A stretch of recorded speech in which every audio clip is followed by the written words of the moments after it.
Ayan, good morning mga katuktok. Nandito po kami ngayon sa City Hardware Legazpi.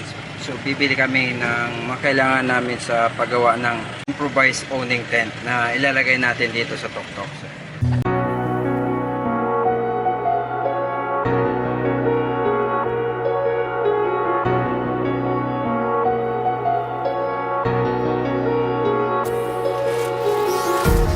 empty hearts and neon lights, they're playing with my mind. Gotta get out of here tonight. Oh, I wanna run off and fly. welcome back mga tuktok sa aking channel. So ngayong hapon mag DIY po tayo. Gagawa tayo ngayon ng owning tent para sa ating tuktok.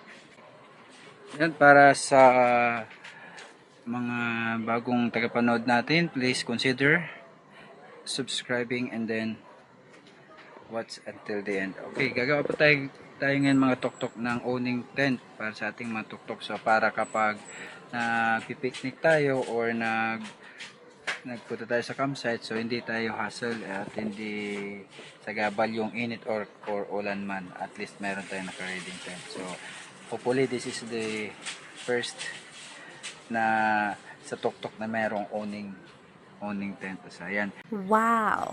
Yan, yung gagawin nating owning tent, parang ganyan yung itsura niya. Yung nga lang, hindi yun bakal, kundi gawa yun sa PVC yung frame natin. Hindi tayo mga katuktok ng to. Nandito, kinabit na natin dito for ready for ano to, dito welding. Almost 6 feet na stainless.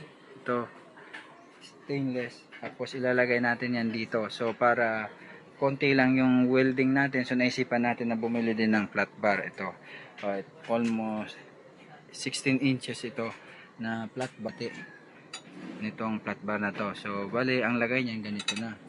So kapag nilagay natin yung flat bar, so itong tubo na to, itong stainless na to, ipapatong natin yan dito sa gitna. And nakita natin to sa mga sasakyan, so ina-adapt natin, lagay natin sa tuktok. Sana maging successful yung design natin. Ayan. Pag nalagay natin dito, so papagawa na lang natin ng, so hindi na tayo bibili ng trapal kasi mayroon na akong trapal. So kakat na lang tayo doon na sakto dito para yan na yung magiging tent natin papunta dito. Yung parang canopy ba. Then so ito lang naman yung bakal na nilagay natin dito para maging fix siya at maging matibay. So yung magiging frame ng tent natin is PVC para naman magaan at saka hindi maingay at hindi ma-vibrate. Kahit mag-vibrate siya, hindi magiging maingay kapag nagda-drive or kapag tumatakbo na yung tuktok.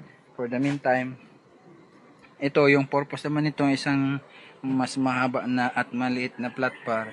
Ito yung ilalagay natin sa dulo ng tubo dito. So bali, di-divide natin ulit ito sa dalawa. Pagdadalaway natin, so siguro tagpo 4 inches. Tagpo 4 inches.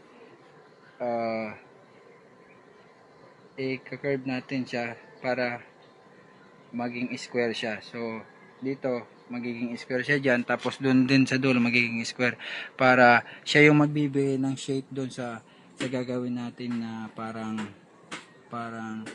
cloth o parang kumbaga cover nung tent natin.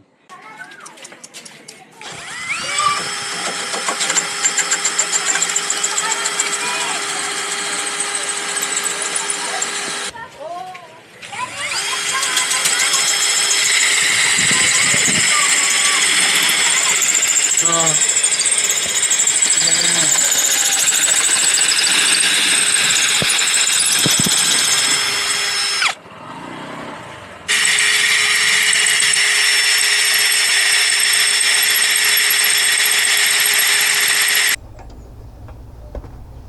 what are you doing, Daddy? Are you fixing?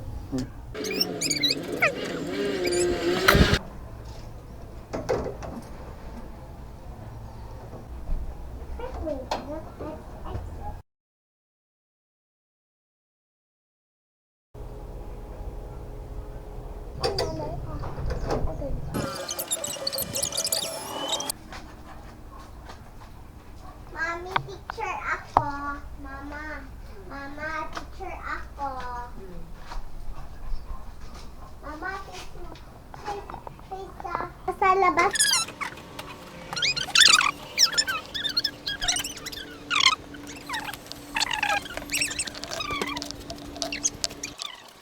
Cover ng ating owning tent. Ito ay gawa sa maong punch. Ito yung trapal na sinasabi kong pintay natin. Pinalagyan natin ng design. Blue yung ibabaw, blue yung ilalim, tapos orange yung design sa gilid. Para mag-jive yung kulay niya doon sa magiging frame niya. Yung ginawa natin PVC ang frame.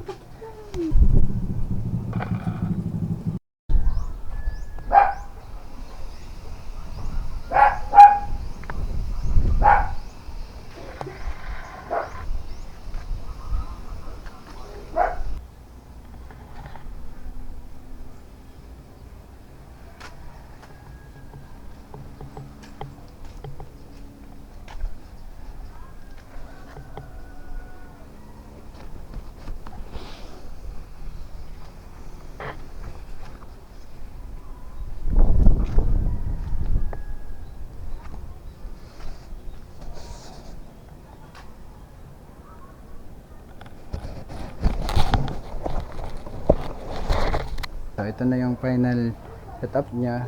Ito yung tukod. Dalawang tukod.